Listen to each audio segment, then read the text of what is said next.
Hey Breck students, Frank here from AFP, and today we're going to be talking about stepping away from the project.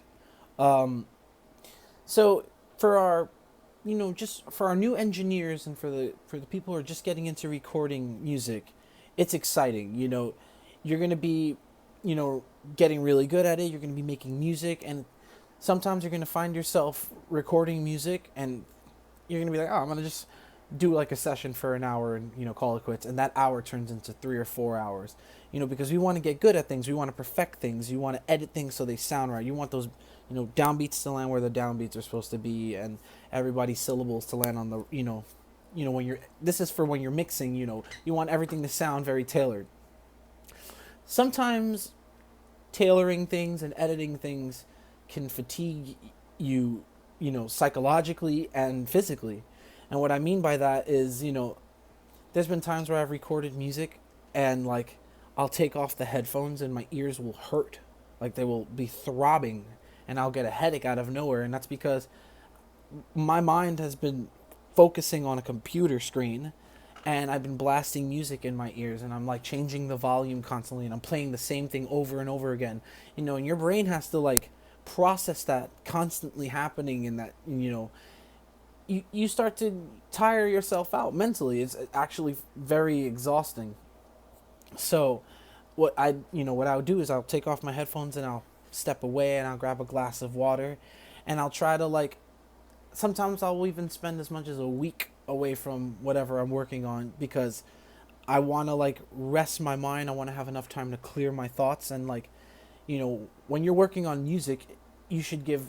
I always believe that you should give 100% of it. Like you should give 100% of your effort to making sure that you're servicing the project. If you're an engineer or if you're the musician, that you're performing at your best when you're recording, because a lot of people record music and they're so excited to get it out that 5-10 years down the line they go back and listen to that song, they're like, oh my god, I could have performed that better, or this is not really how I wanted the song to sound. So it's good to step away and like just clear your mind. And you know another really great method, on like, I would say, for the engineers and definitely for singer songwriters, try to listen to your work when you do come back from that break. Try to listen to your work as if you're an audience member, as if you've never heard your project, if you've never heard your own music. Try to really detach yourself from your position and listen to it as if you were a complete stranger. I find that that really brings out things in our music that we've never really heard were there. We can discover new, like, directions within our music that we could take note of, or like edit or fix or manipulate or whatever you want to do. It's just looking at your art from a third person's perspective is really beneficial for making great art in the future. Kind of also detaching yourself from like this is like this idea of it being my art, because art is something that's supposed to be shared. So listen to it from a point of view that you are like receiving it now. Like you're receiving this, and you're like examining it from all sides of the square. I think that's really helps in making great quality art. Uh, Humble yourself to the creative process. Obviously, like, try to explore avenues that you would normal explore. Like, I can't begin to tell you, like, I got introduced to hip hop really late in my life, and I just started listening to like Tyler the Creator and listening to new ways of producing music. I've been uh, kind of reading up on like producers like Mike Dean, and like just how they, what's their process, and Chris Lord Alge, and mind you, like, these are very, very, very, very, very famous engineers and producers, but they're all like classically trained musicians. They can play beautifully on their instruments. They know how to like help the artist achieve the sound that they want. They're like they're the magicians. Search up Quincy Jones, like listen, like read up on his story and how he like you know worked with Michael Jackson, or worked on his stuff with Miles Davis. Like, just the different type of approaches really help craft the art, really help craft musicians. Just really try to like I said, humble yourself to all the different tools around you, because, you know, the knowledge of the creative process, to me, is more valuable than the knowledge of using the equipment, because that should come second. The equipment, like I said in the previous video, shouldn't define the sound, or shouldn't define the feeling of the sound. I mean, it could be a tool to achieve the feeling. It could be a tool to achieve the message as well, but it shouldn't be the sole creator. It shouldn't be the thing. You are the thing that powers. Sorry, excuse me, not powers, but like controls the gear. Another thing that I just now, with this project that I'm working on with Big Sweater, I just started getting comfortable with showing my colleagues around me the music that I'm working on. Like, I've been working, of course, I know I spoke a little bit about working with Amiri in Milk and Cookies and doing the 80s covers. But when, and I said this, when you're covering music, you got to kind of channel the way that person thinks. You got to kind of learn all these notes and learn different scales that you would have not normally played, or different guitar parts that you would have not normally seen yourself playing. And that's the real fun part about covering.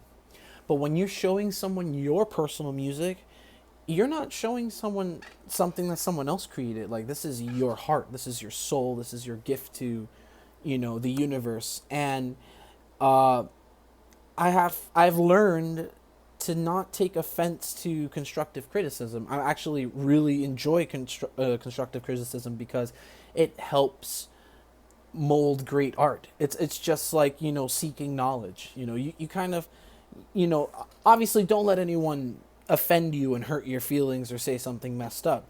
But you definitely want to take the constructive criticism. Like, if they're talking about, like, hey, in this mix, I can't really hear that bass. I'd love to hear what, that bass is doing. Can you bring that up? Like, and try taking whoever's advice and bring the bass up. Or if, like, they're like, hey, you sang beautifully, but I think you were a little sharp or flat on some of those parts. I think you want to consider redoing them. You definitely take advice like that, because, you're like, it's kind of like what I said earlier, like detaching yourself from this is my art, and becoming an audience member. Like, stand alongside that person who is actually the audience member and say, yeah, I think that could sound a little better, you can try it. Now, some of the times people just like to say things like that's up to you to determine, like, whether it's like real constructive criticism, or it's just like, they're just saying it to say it. But I would say just be open to it. At least be open to it, like, because that's really what makes magical music. That's what makes great art, And, definitely try to always bring a uniqueness. I'm talking to engineers, like, yeah, gear exists, and you can get a bunch of, great plugins, and you can get a bunch of real units like EQs and compressors, but, like, try to always strive to bring something unique to the music game if you're trying to be a successful producer or engineer. Try to and definitely look up the definitions between the difference between the producer and engineer, because they're two different roles in the studio. You can be both. It's definitely possible, but and that's some very noble and, like, ahead thinking, but it's definitely possible.